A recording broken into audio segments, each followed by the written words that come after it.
Hey, it's Craig Fisher, and I'm here with Keith Hewlin from SmartRank, and we are going today to talk about what good looks like. What does great look like? What does the best look like in terms of when you're talking to a hiring manager? We think these things all mean different things to different people. And so we're trying to get to how do you quantify really what is the best. A hiring manager says, I want to hire the best person for this job. I want to hire the top person in the market or in this available salary range for this job. Okay, well, define that. What does that mean? What specifically do you mean?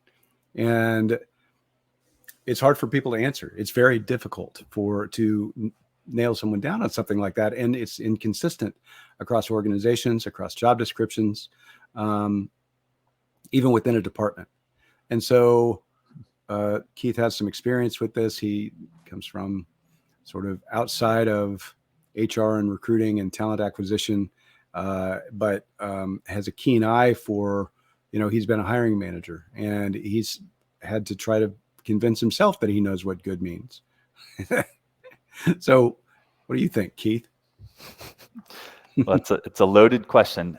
So where do I start? I mean, I think that we all have to understand that we've been trained in a certain way, which is to understand that a lot of the surface level information that we talk about is good enough and that we're all on the same page, but we're not. See, this is the thing I discovered, when I really started to investigate this is I started to figure out, now I understand why there's such a disconnect.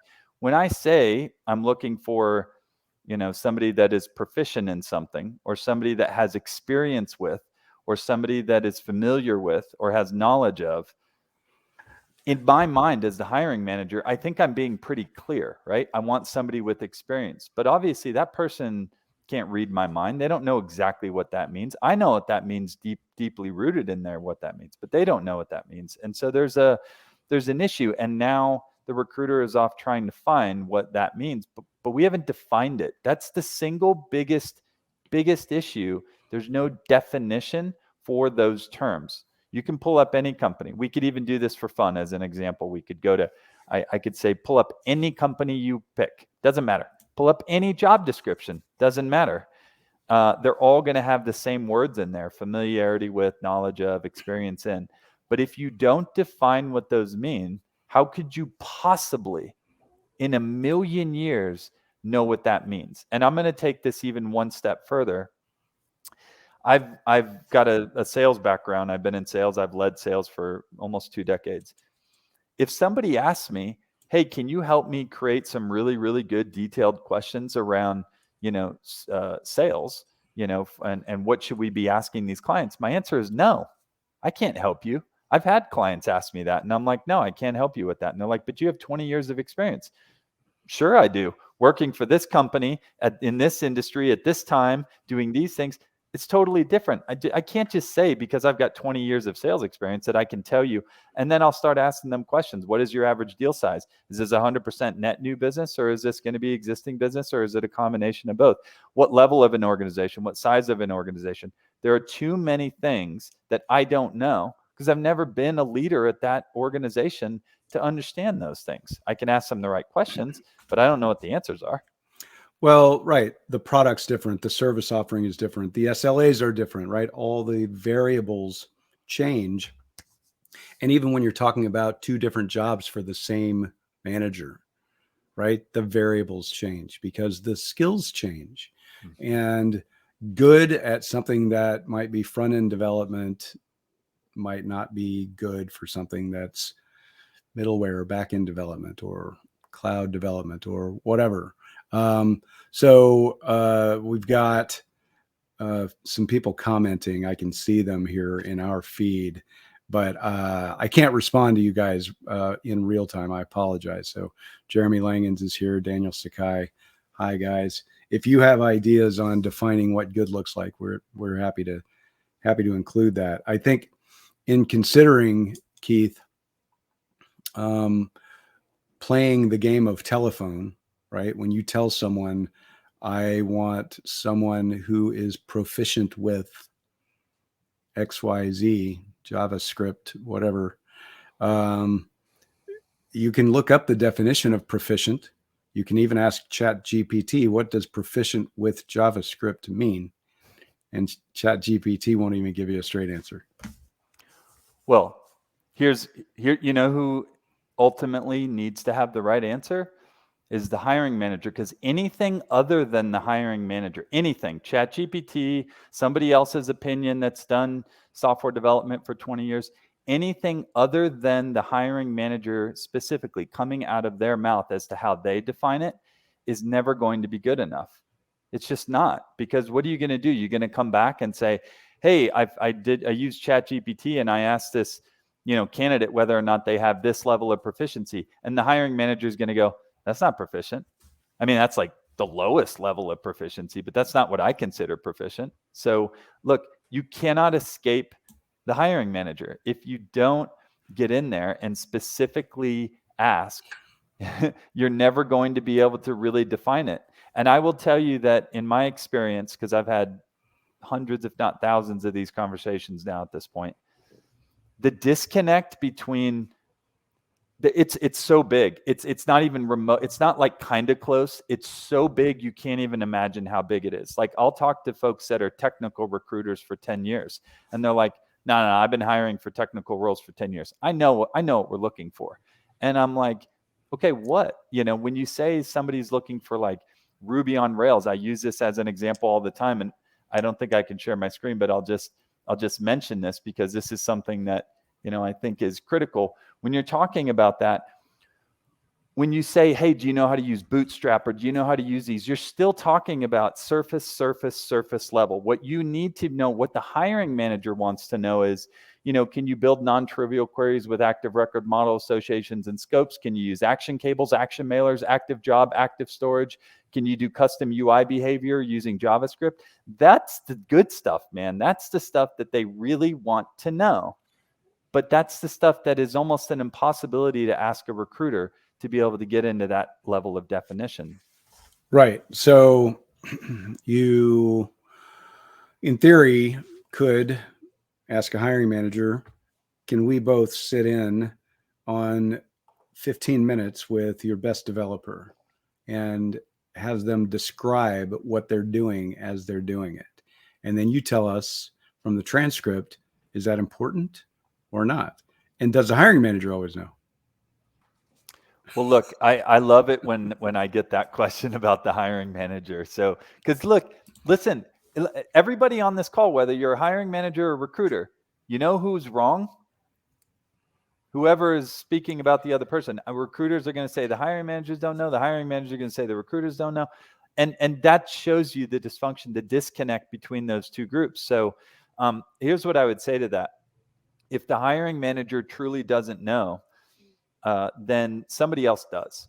Maybe it's their boss. Maybe it's another hiring manager that's been doing that role for 5 or 10 years, whatever that is. But here's what I would say. If they don't know, how on earth are you, the recruiter, going to know what you're supposed to be looking for? How would you even have a shot at guessing what that is? So how much time is wasted screwing around and going back and forth? At least, well, here's an interesting, you bring up a good question. I'll answer it with a question, as any salesperson would do, I guess. How do you track it? Nobody tracks that. That is one of the most unaudited costs. Oh, you got a beer. Dang it.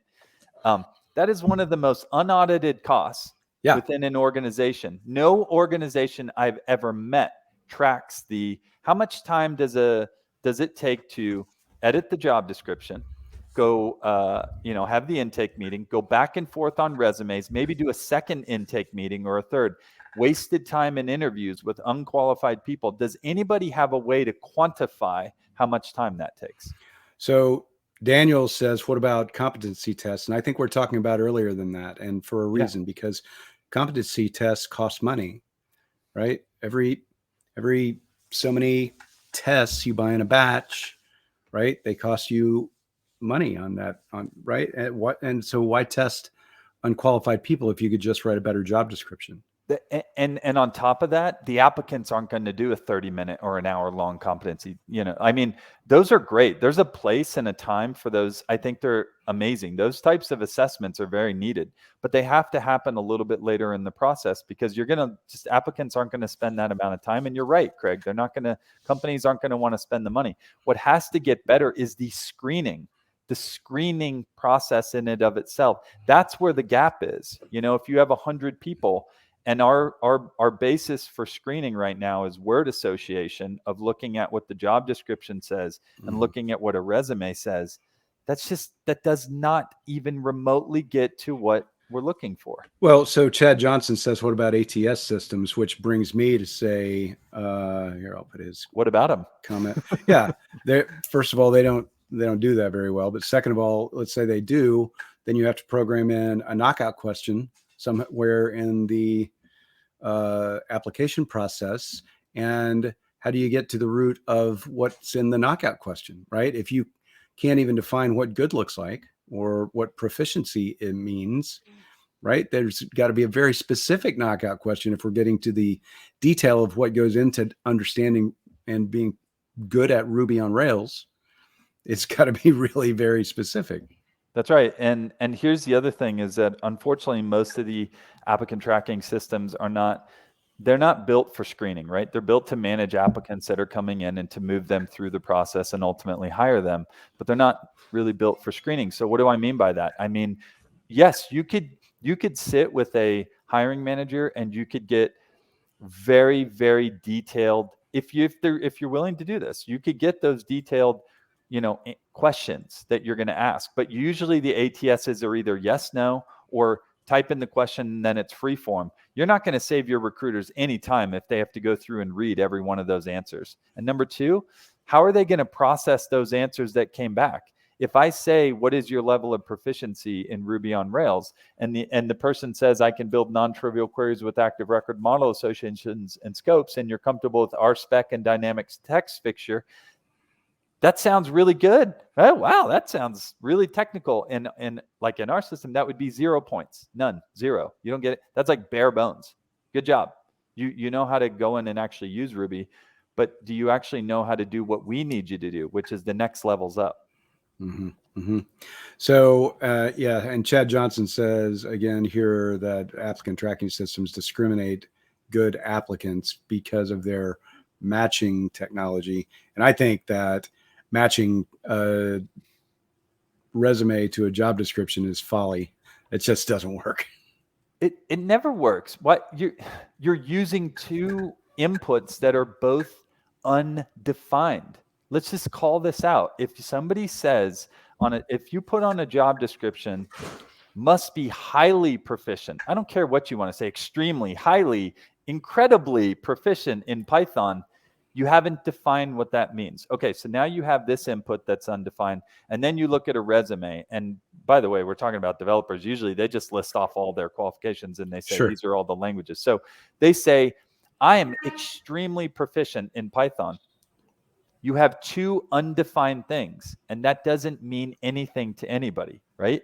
But when you define those, now you have something that does mean something to, it should mean, again, those words like action mailers, active job, that doesn't have to mean anything to the recruiter, but it should mean something to the applicant, and it definitely means something to the hiring manager. So if you get to the point where you've got agreement from the hiring manager that these specific things mean what they mean, and then you've got a candidate saying, yes, I can do those things, and I am at this level with those things, then the hiring manager should never have a problem with interviewing, right, the candidate that you present that is very specific to what they very painfully have now asked for. That's exactly right. And I'm going to take it even a step further for any of the folks that are recruiters on the line, because I've sat in those rooms with the other hiring managers where the big boss comes in and says, why aren't we hiring fast enough? Why do we have such high turnover? And do you know the first group to get blamed? Does anybody want to take a guess? It's talent acquisition. and here's what they're saying. They're saying, well, they don't know what we need. They don't understand what we're looking for. They keep sending us bad candidates. And by the way, I just want to say for everybody out there that's like, no, I got a great relationship with my hiring managers. I'm going to just say this out loud too. They're not going to ruin their relationship with you because they don't want to get their recs put to the bottom of the stack. So they will act like, hey, how's it going, Sam? Really good to see you. How's everything going? They're going to be super nice because they don't want their requisition to be more negatively affected. But behind closed doors, they'll throw talent acquisition under the bus all day long. Now, They'll unless you go hold straight them to LinkedIn themselves and start doing their own search. oh, you got that. You have a massive problem. If hiring managers are like, you know what, don't worry about it. We'll just take it ourselves. We'll just do it. Or, just send me the Well, they won't resumes even say directly. that. They won't even say that. They'll just go do it. Just go do And it. right. That's right. Or they'll say, I'm going to go use a third party and pay them an exorbitant amount of money to just go do this. But, the thing is like, you're right. And coming back to what you said, you have nothing to hold them accountable for. Like if I give you a candidate that has these exact things that you said you're looking for down to very specifics, and now you're saying you don't want those people, that's not on me anymore as a recruiter. That's on you as the hiring manager. Now we're getting some accountability here, right? You obviously are saying something that you don't know exactly what you're looking for. Now let's really get down to it here, right? Right. You're fishing. You're waiting to see what looks good. You're looking for ideas. You're trying to see what the market has to offer. You're wanting us to throw things against the wall and see what sticks, which is not a service level agreement. That's right. That's right. And again, to take it back to like the screening. I mean, what are most of the screening questions? Like if we just kind of break that down. Let's say you get somebody on the phone. We're not even talking about the resume and the job description matching. That just doesn't work. I mean, I know people think it works. It doesn't work. But okay, let's take for this example that's the process. That's what we're going to do. When you get on that screening call, what are you asking those candidates? Usually it's like, are you willing to come into the office 3 days a week? Are you willing to travel? Are you willing to do some of these things, right? That are kind of that. But you're not usually diving into like very specific things. Like you say that you're an AWS architect, but what I want to know is exactly what that means. I want you to define what proficiency means as far as AWS architect. Like usually those conversations aren't happening because even if they give you a very technical definition, how are you going to process that response? Like if you've never been an AWS architect, how would you process that? Yeah. Well, not only how would you process that, but let's take it to the next level. Are you an AWS architect who likes doing that for a living? Are you an AWS architect with a good attitude? Are you right? I mean, there's so much more that goes into it than the words AWS architect, and a lot of people can say that based on doing one project. Yeah. And their resumes aren't clear about that, and by design. So we know the game. Recruiters are pretty good at spotting the game, but wouldn't it be better? Wouldn't it be easier? Wouldn't it be smarter for everybody involved to get it right up front and do a better screening with the hiring manager, right? Doing a better intake there, and then writing the requirements better for everyone to opt in properly. Yeah, it's funny too because we've been talking about the resume, and believe me, I am. By the way, nobody's a fan of the resume. I think you'd be hard pressed to say anybody's like, oh yeah, I think those are really great. But let's take another example. Let's use LinkedIn. I was laughing out loud the other day because LinkedIn sends me these messages saying, "Hey, Keith, these are jobs that we think you'd be a top pick." I think is their terminology. They say you're a top pick for these jobs. So I click on some of them and I'm looking at it, and they're like, these are the skills that you don't have, and these are the skills that you do. Based upon what I've already put in LinkedIn. Like one of them was like B2B is not a skill that you have. And I was laughing because I'm like, based upon what? Literally my whole career is B2B. 100% of my career, but I didn't put that tag in my skills section of LinkedIn. So I guess I don't have B2B experience. Yes, and you won't get recommended to a recruiter for that job because of what LinkedIn says you have or don't have. It's right? So funny. And it measures you against other candidates because of that. It's fun. It does. And I looked at these and then I'm just sitting there like laughing because I'm thinking this couldn't be more off. as far as their matching, right? They're taking the inputs, these crappy inputs that I've decided to, randomly put in there 8 years ago. I was like, oh, they got a skills section. All right, well, I got that and that and that. Okay, this is a waste of my time. I'm not going to keep doing this. But that's how people would be looking for me. Oh, he doesn't have B2B. I've got over 20 years of B2B. What do you mean? Yeah, that tells me I probably need to go put B2B on my LinkedIn profile. One of them was word of mouth. That was another one that I saw on there. And I'm like, so I wouldn't be a good fit for this role because I don't have word of mouth as one of my keywords. Okay, fair enough. Okay. So like LinkedIn's this. just as bad as resume in a lot of cases, All right. Well, so let's wrap this up. I guess in closing, defining what a hiring manager means by good or important or efficient with or anything needs to get down to a very detailed level, and everyone needs to agree up front that yes, if we can screen a candidate to the point that we understand that they do have this level of what you're looking for, then that candidate should be interviewed and considered for a job. I totally agree. And these questions are easy, right? What does proficiency mean? How would you decide if they are or are not proficient? Give me 3 levels. Give me 4 levels of proficiency. Explain what those are. It's really easy. It's not rocket science. Maybe we look at SmartRank to help us with some of that. It'd be a good idea. Okay, that'd be a good idea. All right, Keith, thank you. Thanks everybody for joining. Have a great Friday and a great weekend. We'll see you again next time. Sounds good. Thanks, Craig.